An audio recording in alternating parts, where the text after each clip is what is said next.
The Los Angeles Chargers had another tough loss at Week 5 after hosting the Washington Commanders. Now they get to fly out to the East Coast to take on Tua and the Dolphins. My name's Tyler, here with my brother Ryan, and we're going to break down this Week 6 Chargers-Dolphins game and provide our predictions at the very end. So be sure to stay tuned and leave a comment. Let us know who you think is going to win. And while you're at it, let's see if we can get to 8,000 subscribers by the end of October. Any help is greatly appreciated. And Ryan, let's get into it here. Let's do it. I feel like I feel this. It seems like every year now with the Chargers, that kind of potentially like what could have been as well too, like for this team, because they had just another kind of devastating game of injuries. Amari Hampton, he ended up getting hurt, and he was seen in a walking boot. So his status is up in the air for this game as well. Trey Pipkins, he ended up getting hurt, and also Mekhi Becton, he also got hurt as well, and both left the game. So now with Rashawn Slater out, Joe Alt still out as well too. Who's healthy now actually for that offensive line? Because that to me Almost is nobody. Even Mekhi Becton left with a hand injury. Amari Hampton got placed on IR moments ago. I must have just missed that because we're Yeah, recording this that Monday afternoon. it literally it is the top notification on my phone from 4 minutes ago. So Yeah, that'll so tell you about when we're recording this. Uh, so I, this is as decimated. Like Detroit got decimated with injuries, but it was by the end of the year they couldn't hang. my phone just went off too actually. Yeah, it was by the end of the year last year, like where Detroit couldn't hang.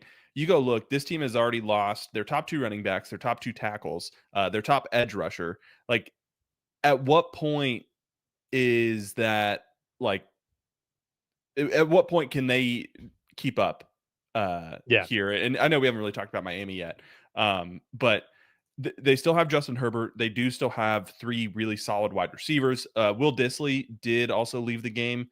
Or sorry, he was inactive for the game with a knee injury as well. So we'll have to monitor his status coming into this week. But this season is really being put on the shoulders of Justin Herbert right now. well, and that's where we talk a lot about this, and maybe some of this can also go like maybe people in Miami might or might not relate to this comment, but this is where I think a lot of quarterbacks maybe could get too much praise or too much hate. That's kind of unfair to them too. It's like I personally think if you just look at it on paper, Justin Herbert's one of the best quarterbacks in the league. Like if you Yeah. look at the talent, like size, I think what he can bring. But it seems like every year he's dealing with offensive line issues, or then he was dealing with poor coaching and just poor setup overall. And now this year, it's like he can only do so much. And the same thing too. And if people want to say like just Herbert's overrated, like all right, let's go look at Joe Burrow. Like Yeah. Joe Burrow seems to be coming in, and now he's got a much better receiving room than Justin Herbert has, but his offensive line keeps on failing him overall, and also too his defense sucks as well too. So Yeah. I think Joe Burrow is maybe slightly better than Justin Herbert, but not by I think nearly as much. And both quarterbacks are just struggling, I think, with the aspects of the team around them. And I think that kind of translating that over to Tua a little bit, Tua has definitely fallen off over the past couple of years, but he hasn't really been set up for too much success overall either. Like just with a really weak offensive line that I think did partake in some of his injuries as well. Mhm. And I think that's like interesting coming into this game here as well, is just how is Miami's offensive line going to hold up against still a good Jim Harbaugh defensive front in Los Angeles that I think could get after the quarterback as well. It's I think both of these things. This game's going to come down to which offensive line can play the best, and there's Yeah. going to be some key guys that are out for both sides on that offensive line, and then key skill position players as well too. And so I think our prediction about Miami's offense was pretty fair overall. Like there wasn't too big of a dip from losing Tyreek Hill because they have guys who could replace his production, which is what we saw against Carolina. But going up against this Chargers defense is going to be totally different than playing against the Panthers defense. Yeah. Well, and that was one of the things I think too. Even the Panthers defense kind of figured them out there at the end of the game because they came out to 17-3 lead. The Dolphins did, and it was just the Panthers were searching for answers because Mike McDaniel did do a good job of coming out with a unique game plan and targeting specific weapons and kind of scheming guys open. But once when Carolina kind of got the sniff of what they were doing, they were able to kind of shut things down and make a comeback push there. And so now I'm curious, like, what is his fastball coming into this game here? How is he going to scheme that up? Because the Chargers are going to be ready now for Darren Waller, for Malik Washington, for Jalen Waddle.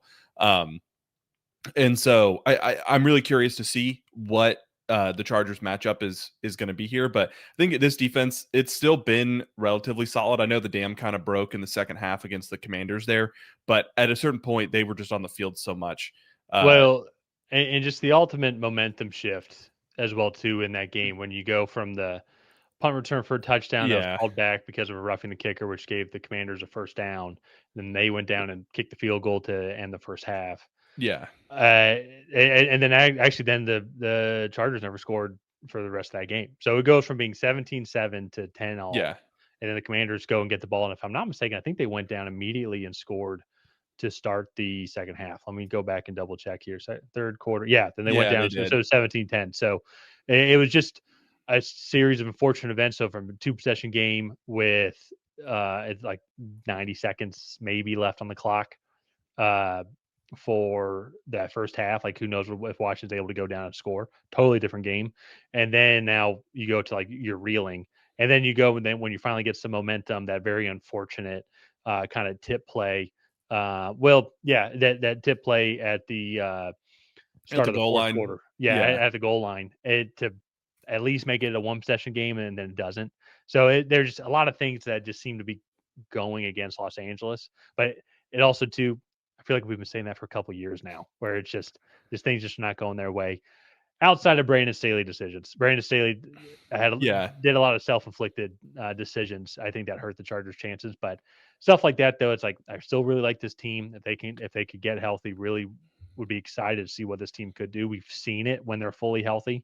Like, this arguably maybe is top 5 team in the league. Yeah. And so I think with this matchup here, I do think the Chargers can get healthy and go back to being in playoff contention. While I think Miami, they're on the steps of a rebuild. And I Yeah. think for me, that's why I'm going for the Chargers winning this game. I maybe just trust the coaching a little bit more. I think in Los Angeles that they're going to set themselves up for success. There's a couple guys also too that might be out as well for Miami, such as Tyrell Dodson, their linebacker. He left the game with a head injury, so I have to monitor his status. Cornerback Cornell Armstrong as well too. He hurt his hamstring, so his status is going to be up in the air. So thinner in a secondary room. That's not as big of a deal as well too in the throwing department, because I think Miami's going to want their best front seven to apply as much pressure as possible. I have to monitor the overall status for the Chargers' health, but in general, though, I think the Chargers are going to walk into Miami with and leave with a victory. Yeah. I'm going to go with the Chargers also. This is going to be, I think, a close game for all the wrong reasons, but without Tyreek Hill, I just don't see how this offense is really going to threaten the Chargers here. And so I like this matchup. I think Justin Herbert can make enough plays with those weapons, and that Dolphins defense is bad enough that they won't really be able to stop it. The one thing I will say is this Dolphins pass rush is not bad. Jalen Phillips is a good player.